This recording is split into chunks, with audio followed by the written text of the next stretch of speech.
آقای لامبورگینی یه کارخونه تراکتورسازی داشت، یه دونه فراری خریده بود.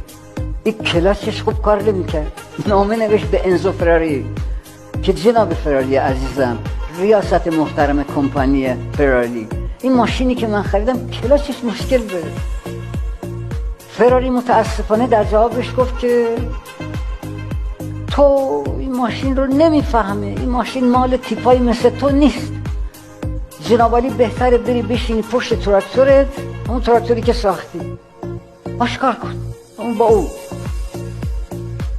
همین یک پیام.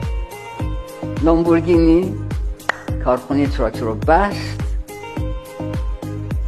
به ساختار جدید رو انداخت به نام لامبورگینی.